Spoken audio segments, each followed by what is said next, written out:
D. Differential equation.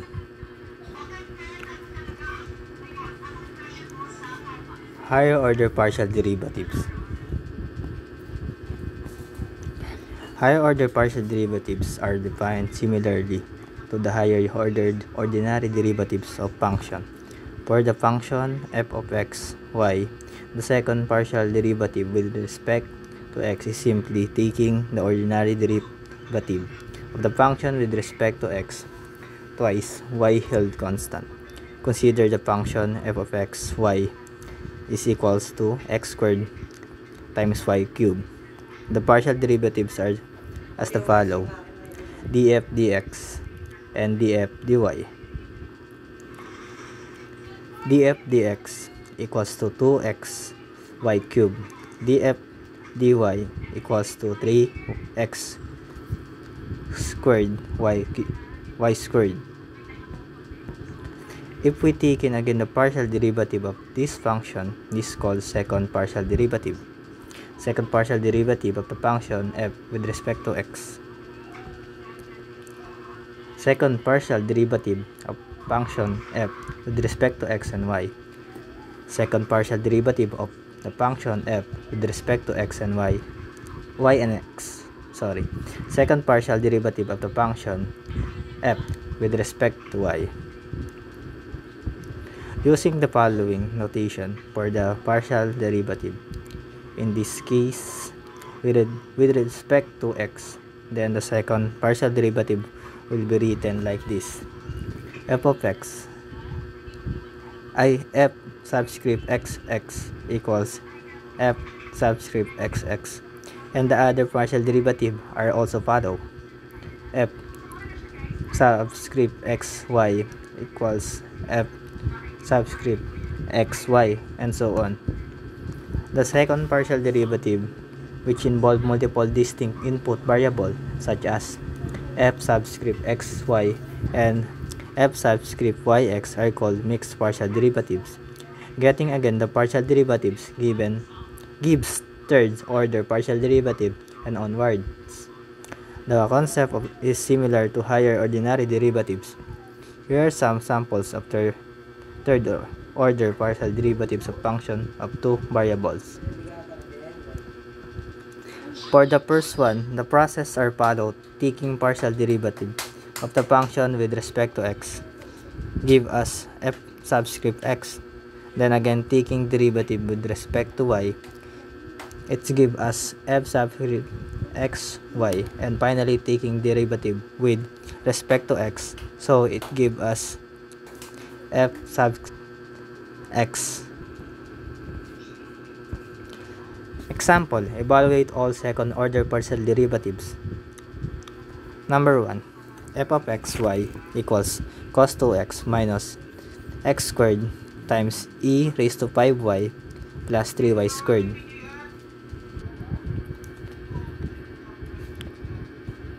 To solve this problem, we need to respect to x first and get the derivative.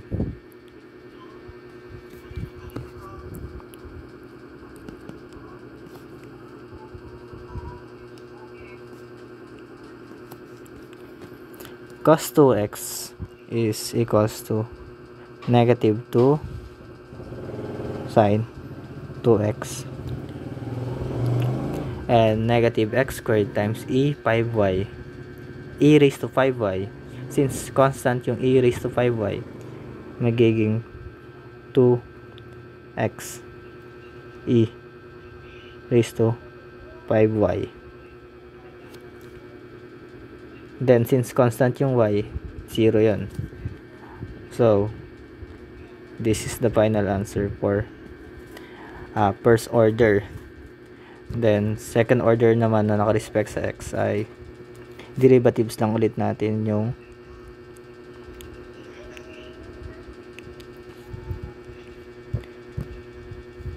nakuha natin sa first order.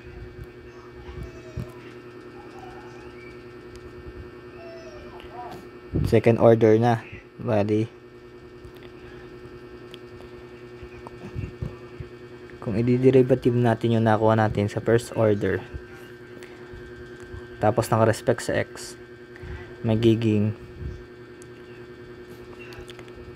negative 4 cos 2x na to.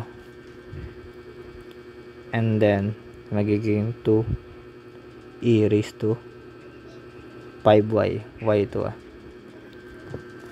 Then, ito na yung second order derivative natin na naka-respect sa x. Paano naman yung second order derivative na naka-respect sa y?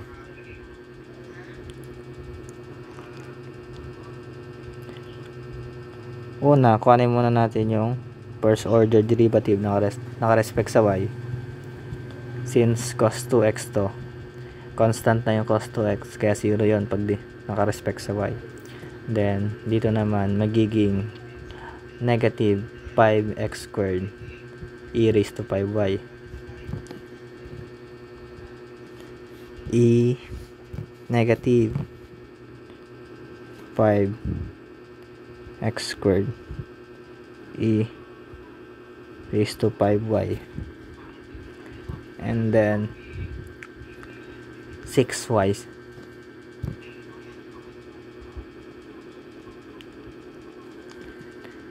Yan yung first order derivative ng naka-respect sa y. Paano naman pag naka second order?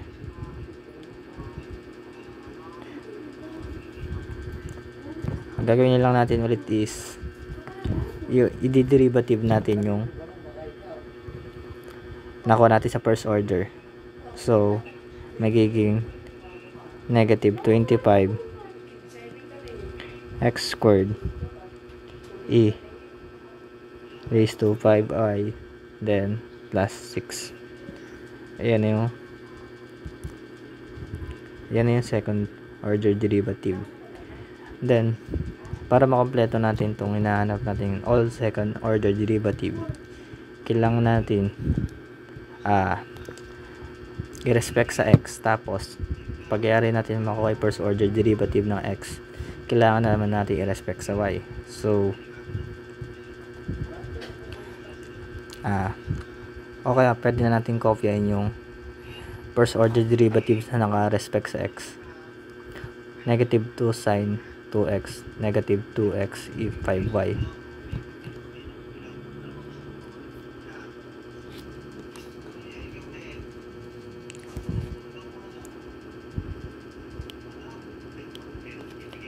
Negative 2 sin 2x, then negative 2x e raised to 5y. Negative 2x e raised to 5y.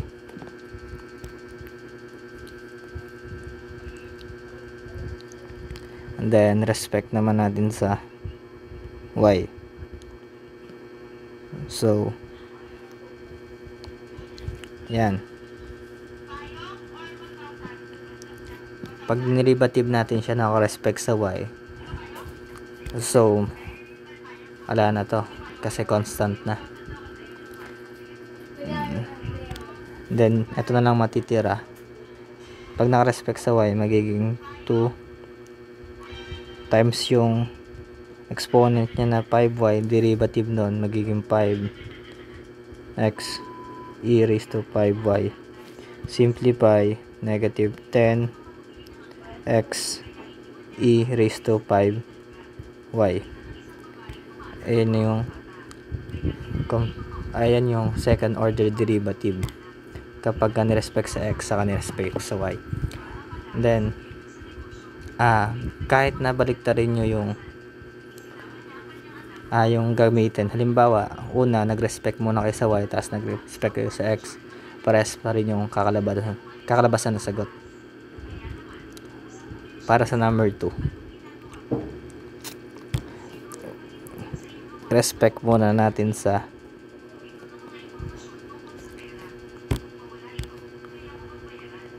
x.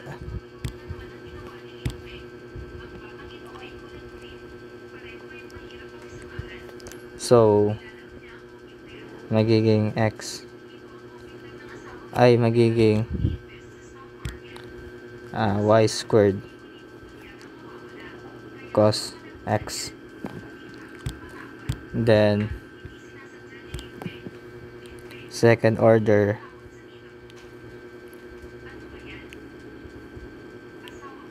ay negative y squared sin x. So yan yung second order derivative ng naka-respect sa x. Pag naka-respect naman sa y,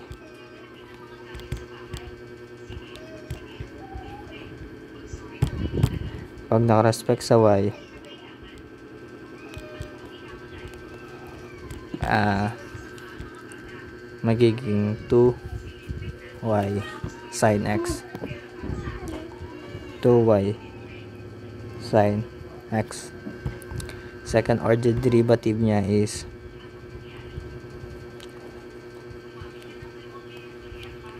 uh, 2 sin x. So yan is second order partial derivative niya. And then para makompleto to, kuhanin natin yung naka-respect sa x, yung pangatlong, yung magkahalo yung x and y.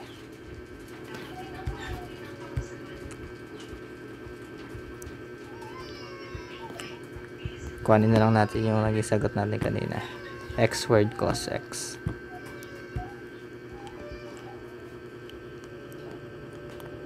Cos x. Then derivative natin siya,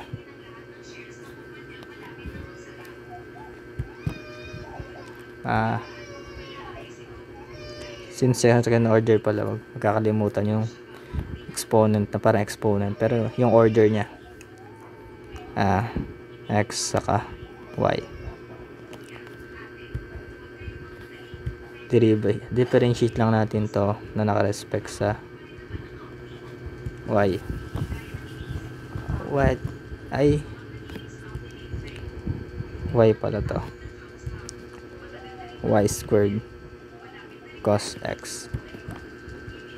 So naka-respect sa y, magiging 2y cos x. Ayan yung second order derivative nya.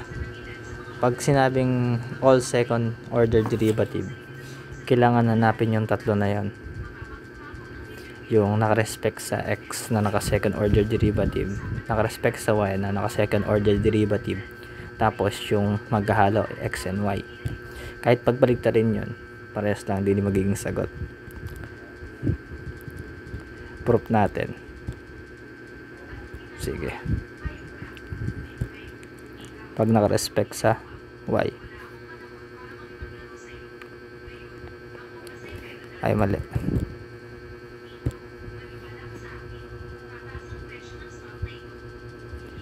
Naka-respect sa y tapos sa x naman, kung ano lang natin naging sagot natin dito, 2y sin x.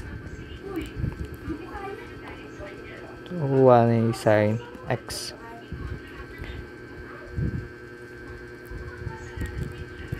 Wala na lang space since yan yung second order derivative nya ay yx pala, yx magiging naka-respect na sa x, so magiging cos x na yan, tapos naka-multiply sa 2y. So kahit ibaligtad mo lang dito, yan 2y cos x.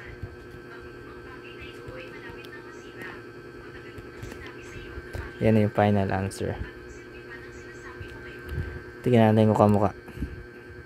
2y cos x, parehas lang.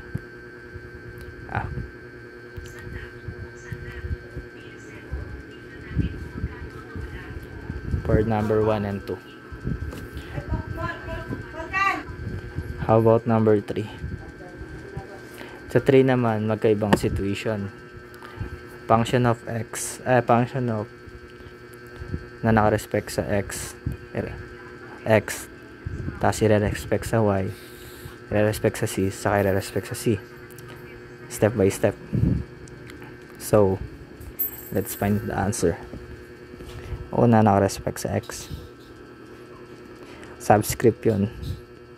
Yan. Also, naka-respect sa x, magiging c3 y squared over x times yung derivative ng x, edi 1 c cube y squared over x, then respect naman natin sa x ulit.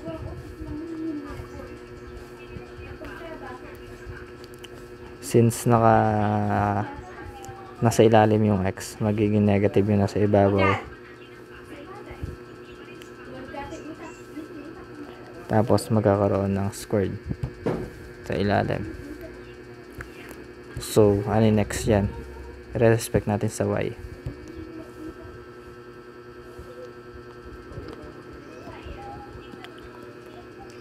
Pag naka-respect sa y, so magiging negative 2y c cube over x squared, and then okay, respect sa c, tapos c ulit.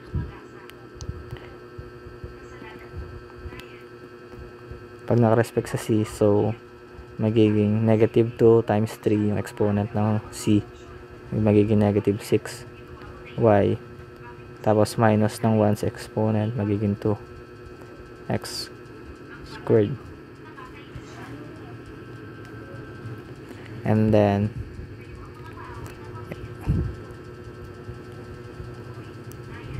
respect ulit sa c, magiging negative 6 times yung exponent ng c, negative 12y, tapos minus 1 sa exponent, magiging c x squared. So yan na yung final answer para sa f subscript of x, x, y, c, c.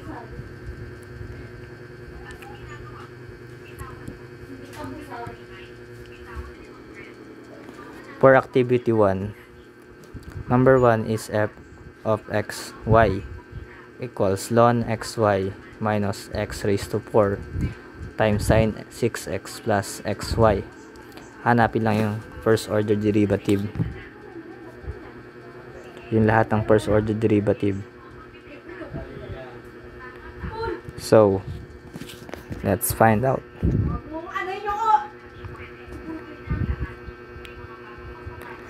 Una, hanapin natin yung naka-respect sa x.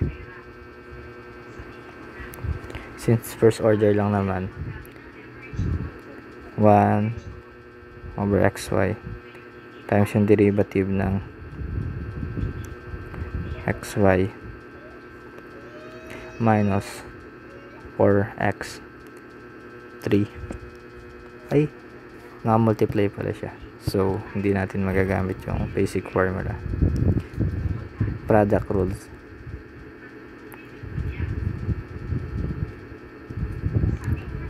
X raised to 4, pangit ng sulat ko,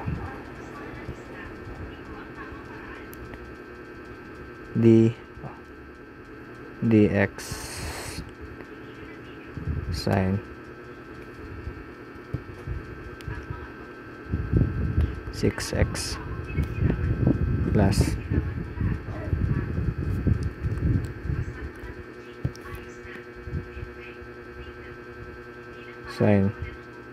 sin x dx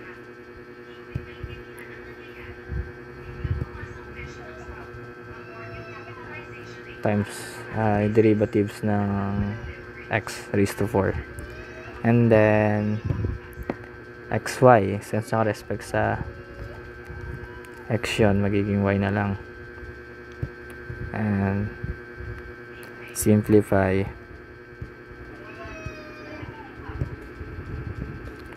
Magiging derivative ng xy ay y over xy. So cancel yung y. Tapos negative multiply derivative ng sin 6x ay 6 cos 6x x raised to 4 plus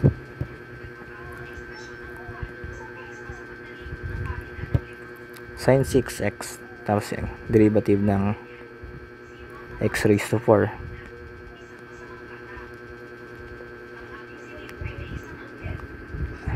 plus y. Don't forget the the bracket. So masa-separate nyo yung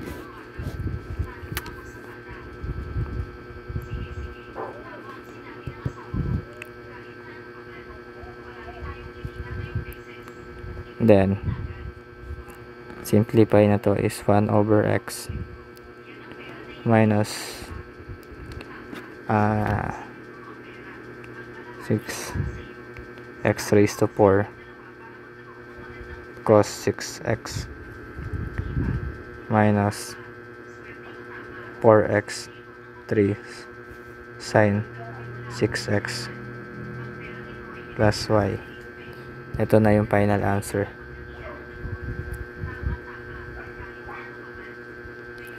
Sa first order derivative na naka-respect sa y. Sa x pala. Paano naman pag naka-respect sa y?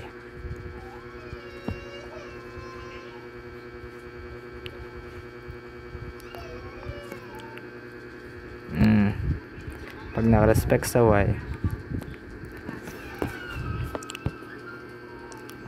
1 over xy dy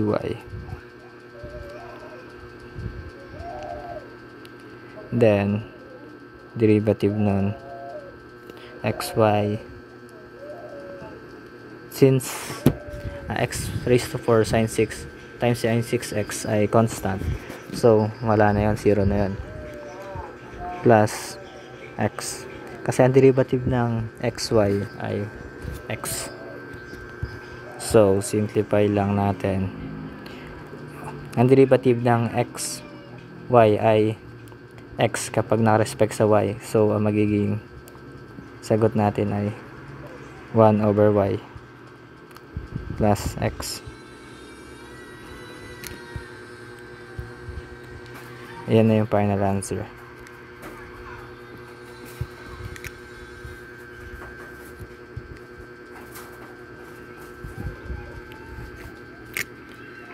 Then for number 2,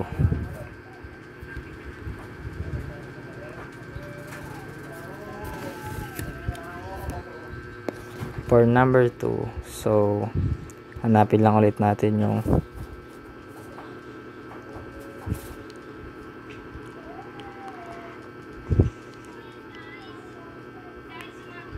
naka-respect sa x,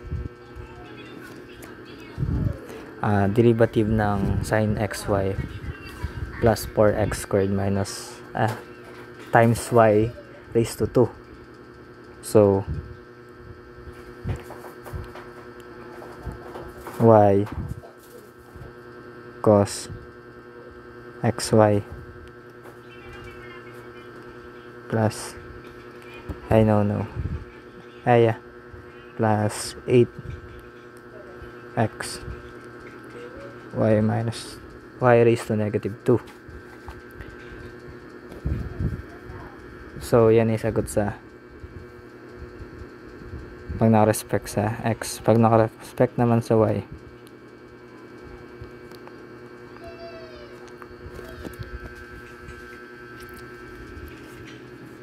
magiging x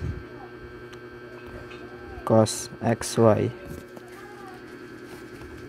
minus 8x squared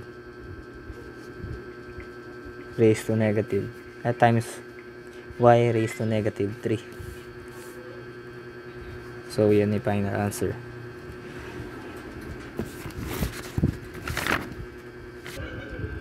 Para sa number 3, ganun lang din, hahanapin lang natin yung first order derivative.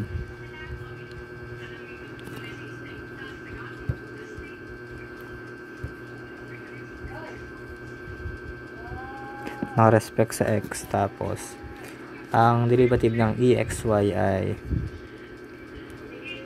y e raised to x times y. Ay, naka-multiply pala.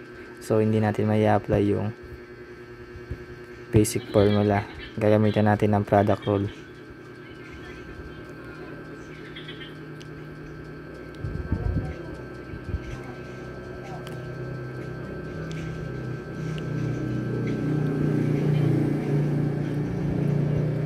Ang derivative ay, so mali pala, kulang pa, plus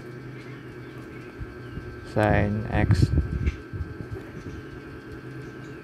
sin y d over dx multiply e raised to x times y. So simplify e raised to x times y, derivative ng sin y is cos y, ay, sin y, ay, since naka-derivative pala tayo na naka-respect sa x, so since sin y pala yon, hindi natin gagamitin ang product rule. Ano lang, yung simple na formula lang, di bali ang kukuha na natin is derivative ng xy since constant yung sin y, di sin y. Ito na yung sagot sa first order derivative na naka-respect sa x. Pag naka-respect naman sa y, respect sa y, bali dito pa lang natin gagamitin ng product rule.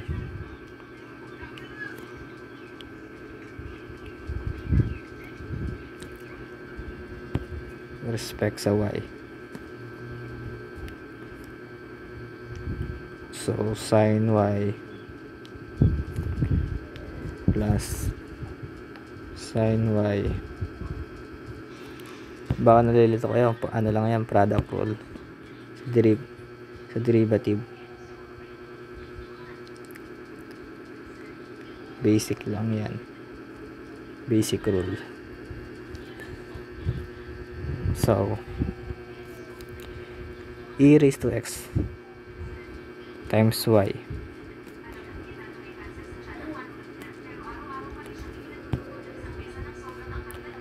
times sin x cos x, ay cos y, sin y pala, edi ang derivative niya is cos y, plus sin y, then ang e raised to x times y ay magiging x times e raised to x times y. So ito na yung final answer. And then for the problem 4 to 7, find all second order derivative for the given function. Hanapin daw natin lahat ng second order derivative from the given function. Kamukha lang din ito ng unang nating example nito. Yan, mga ganyan. So tara sagutan natin.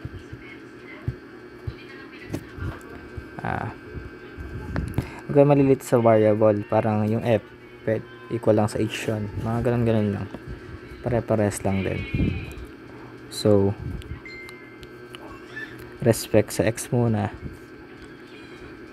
since ang y ay constant, i-derivative lang natin yung x, tapos copy yung constant, Then, since constant yung y, yung function ng y, so 0 yung e raised to 7 times y. Tapos to naman is magiging 2 over 2x. So, cancel. Okay, malilito, shortcut ko lang. Masyado kasi mahaba pag isasama ko pa yung mga basic. Dapat matik na yun since nakagdaan na kayo sa calculus sa differential sa integral.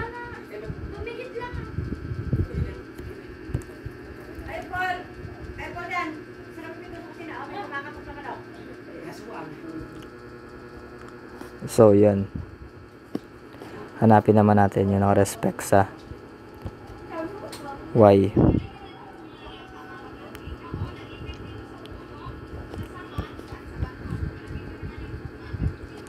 Ang naka-respect sa y is x raised to 4 times y raised to negative 2 minus 4xy plus e raised to 7y plus ln 2x. Yung ln 2x na yung constant na yun.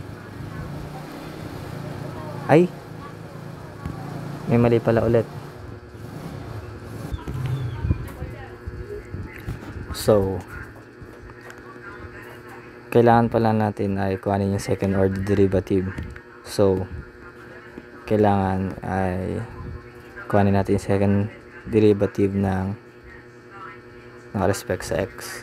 So, derivative ulit natin itong nakuha natin sa first order. Magiging 12x squared y raised to negative 2. Magiging 0 na yan. Yung 4y. Tapos naman ito magiging y negative 1 over x squared. Yun yung second order derivative ng respect sa x. Second order derivative na naka-respect sa y.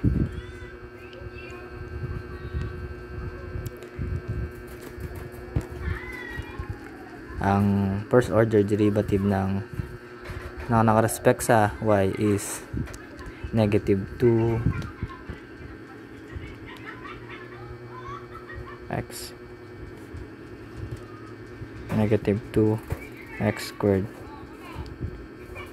ay 4 negative 3.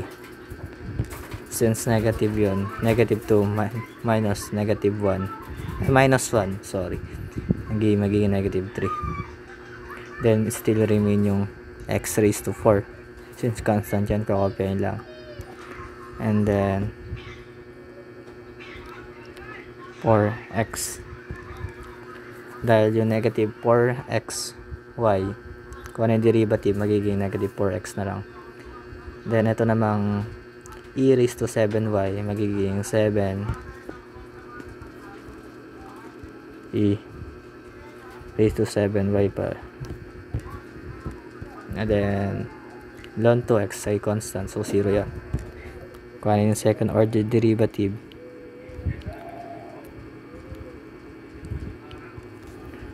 negative 2x raised to 4 magiging positive 6. Negative 2 times negative 3, so copy ulit yung constant. Then negative 4 since negative 3 minus 1, then constant ni 4x, so 0 na yun. Tapos to naman 7 times 7, 49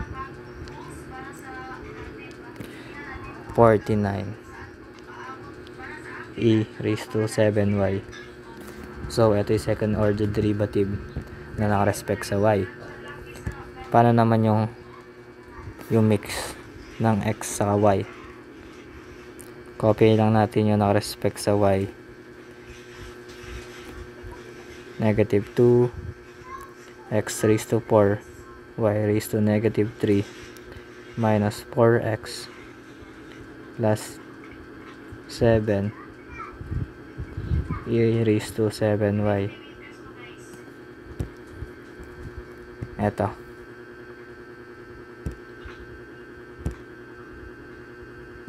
Then, kuhanin natin yung derivative niya.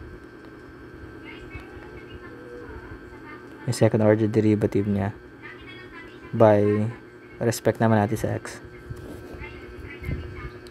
So, negative 2 times yung exponent ng x. Magiging negative 8. Tapos, minus ng 1, magiging raised to 3. Remain yung constant na y raised to negative 3. Negative 4 since naka-respect sa x siya. Magiging y minus 1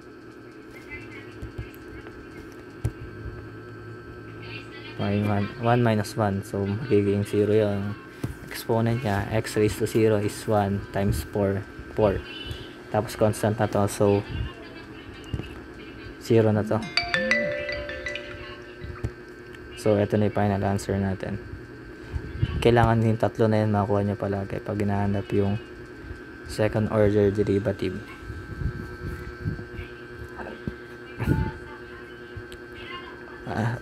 So, meron pa.